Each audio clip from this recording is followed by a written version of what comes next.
But as a licensed professional counselor, I discovered the one fundamental clue police missed that explains the very bedrock of his psychological drive. Today we're looking at a murderer who walked among us for 30 years as a husband, father, church president, and scout leader. The ultimate man next door.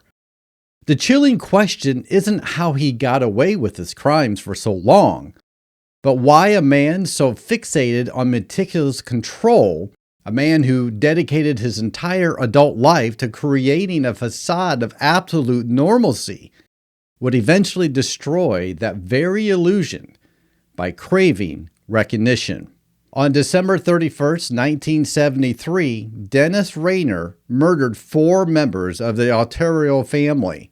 He went on to kill 6 more people across Kansas over the next 2 decades. But as a licensed professional counselor, I discovered the one fundamental clue police missed that explains the very bedrock of his psychological drive. It's a clue rooted in childhood practice, a disturbing rehearsal that started when he was just 7 years old.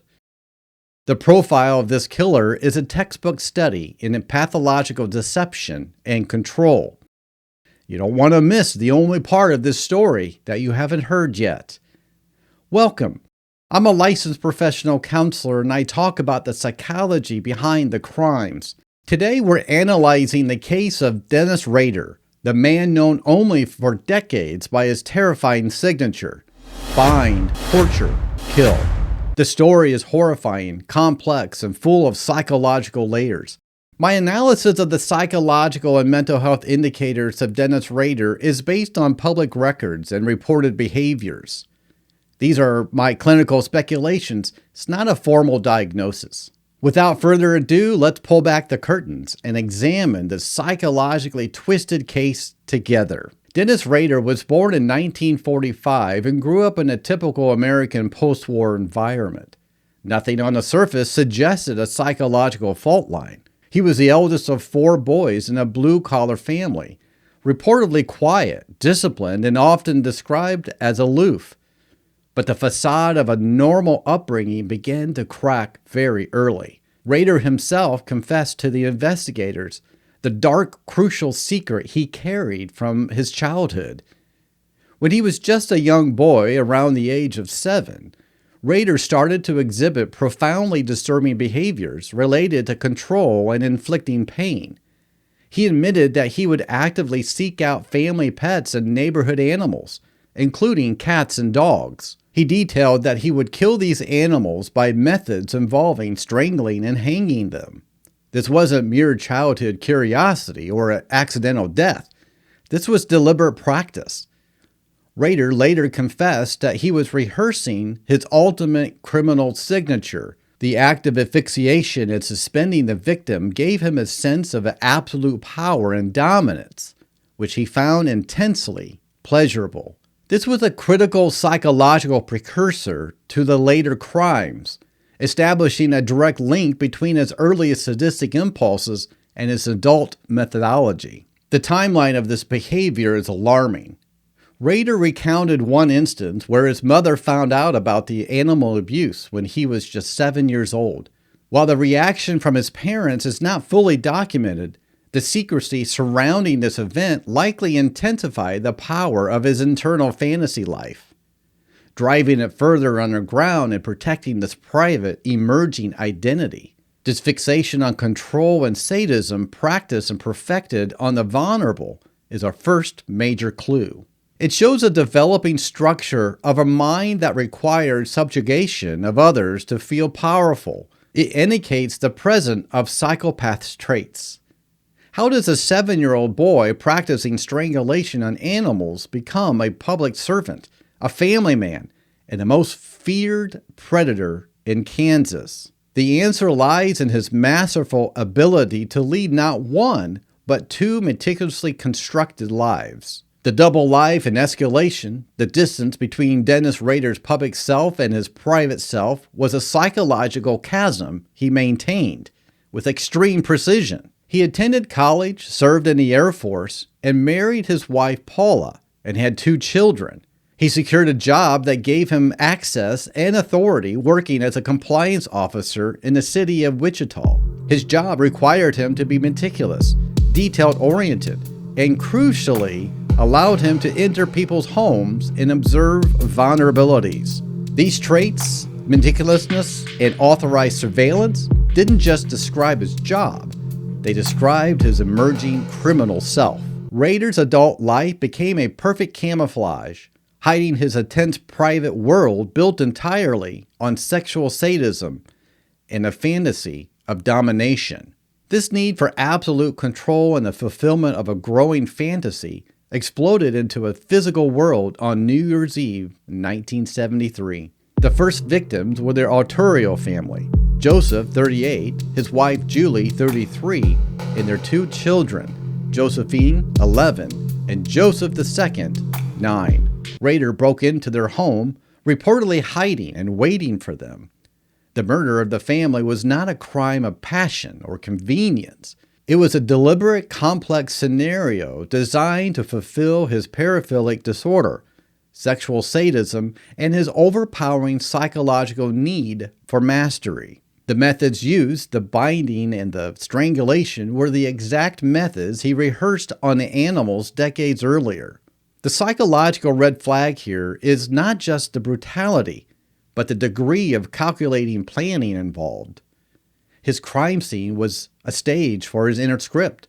The crime was immediately shocking to the Wichita community, but it was the only beginning of Rader's escalation. The public fear allowed Rader to feel a godlike sense of power and control over the entire city. For 4 years after the family's murders, Rader continued his double life, killing again in 1974 and 1977.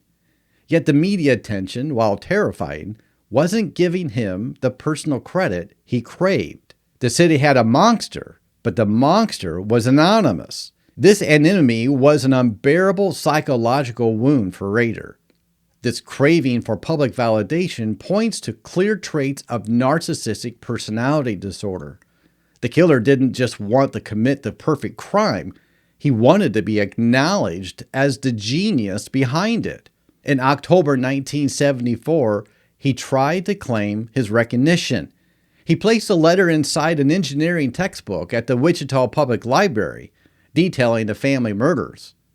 The letter contained intimate, hidden details that only the killer could have known. He signed it with a chilling suggestion for the killer's name, the BTK Strangler. This was Rader's first self-nomination, his first attempt to transform from a private sadist into a public legend. This act of communication marked a pivotal shift in the story. His need for grandiosity, a key component of MPD, now outweighed his need for security. The thrill was no longer just the act. It was the recognition of the act. The psychological insight here is crucial. The BTK moniker was a brand, a legacy that he was building. It was an outward manifestation of his grandiose inner self, and Rader spent the next 25 years feeding it through a complex game of cat and mouse with the media and the police. His narcissism drove him to communicate, but his compulsive need for perfection allowed him to vanish completely for over a decade. What psychological trigger finally compelled this meticulous killer to reemerge after so many years of silence? And how did he convince himself he was invincible? After the late 1970s, Rader went into a deep psychological dormancy, a period of over 2 decades where he did not communicate with the public. During this time, he continued to build his perfect life, further embedding himself into the community. He joined the Christ Lutheran Church and served as a president of the church council. He was a doting if rigid father. This public performance was not a cover. It was an integral part of his psychological makeup. It suggests strong traits of antisocial personality disorder, or ASPD, specifically the profound ability to use superficial charm and deceit to achieve personal gain. In this case, the maintenance of his freedom and his fantasy life. The fantasy life, the private plotting, and the collecting of mementos replaced the physical acts of killing. Rader later admitted to maintaining a complex inner world where he would obsessively plan new scenarios, even compiling lists of potential victims. This mental life of obsession and compulsive planning served as an emotional release valve.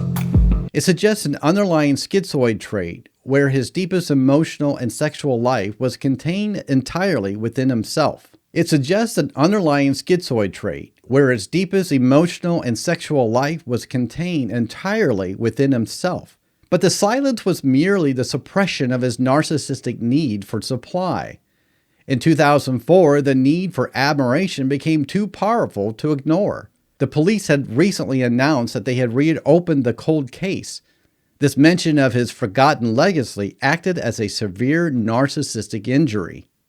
The fact that they were talking about his work, but without his personal brand and direction, was intolerable.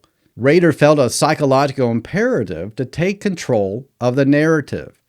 He began sending a new series of coded communications, including a letter containing a photocopy of the driver's license of his final known victim. He wasn't just contacting the police, he was challenging them. He was reestablishing the dynamic of a master and student, controller and controlled. The psychology of these communications reveal a belief in his own cognitive superiority, a hallmark of high-functioning psychopathy. He truly believed he was smarter than anyone trying to catch him. Rader's eventual undoing came from one final arrogant psychological miscalculation regarding technology. What was the exact message he sent that violated his own self-imposed rules of security? And what does this final act of arrogance tell us about the mind of a serial killer? The communication that sealed Rader's fate was seemingly innocuous question that he posed to the police in 2005. He asked if police would be able to trace a floppy disk. The police playing his game told him they could not. This was a psychological trap. And Rader's cognitive arrogance, his belief that he was the only true master of the game, led him directly into it. Rader sent a floppy disk containing a document. He was so confident in his technical knowledge that he failed to erase the metadata embedded within the file. The file retrieved by the investigators contained the name Dennis, the name of Christ Lutheran Church, and the fact that the file had been opened by Dennis at a computer connected to the church's network. This single fatal mistake demonstrates a breakdown in his psychological defense mechanism. The compartmentalization of his two lives, the boundary between the cold, calculating BTK and the diligent church leader, briefly dissolved. This lapse in control after decades of perfection points to a powerful underlying compulsion of his narcissistic need for recognition. It needed to be fed so badly that it literally overrode his self-preservation instinct. The need for attention was stronger than the need for freedom. Rader's psychological profile is not defined by a single disorder, but by a convergence of severe personality pathology. Rader exhibited clear and prominent traits related to three major clinical clusters. The first one is psychopathy and antisocial personality disorder traits. Rader meets the criteria for high-functioning psychopathy, a concept closely related to ASPD. He displayed a profound lack of empathy, a complete inability to feel remorse or guilt for his actions, and chronic deceitfulness. His entire life was a series of calculated manipulations. He didn't just live, he lived a lie. The core function of his good citizen identity was to insulate his criminal self. He could look his victims' families in the eye, serve in their community, and even oversee the security of the very places he stalked, all without a psychological flicker of distress. The fact that he continued his life immediately after a murder, attending church or going to work as if nothing happened, is a classic indication of emotional detachment found in psychopathic individuals. The second factor is narcissistic personality disorder. If psychopathy was the framework of his deceit, narcissism was the engine of his motivation. The third and final factor, sexual sadism. It's a paraphilic disorder. For Rader, the methodology was not just a means to an end. It was the entire purpose. The fantasy of the victim's terror and of subjugation was essential to his sexual and emotional gratification. This triad of traits, psychopathy for deceit, narcissism for recognition, and sexual sadism for motivation, created a unique and terrifying criminal personality. The victims Rader targeted were often simply families in the wrong place at the wrong time, chosen not for personal reasons, but because they provided an opportunity for his fantasy. Dennis Rader's life of double-sided control finally crumbled in 2005. His arrest was not the result of brilliant police work uncovering a microscopic clue at a crime scene 20 years earlier, but the result of his own overpowering narcissistic ego. Rader was ultimately convicted on 10 counts of first-degree murder and sentenced to 10 consecutive life terms. The greatest camouflage a killer can wear is meticulously performed life of normalcy. What did you think about this case? If you thought this was an interesting psychological analysis of a serial killer, watch my next video to learn about the psychological layers of this next case. Thank you for joining me today, and until next time, stay curious, stay safe.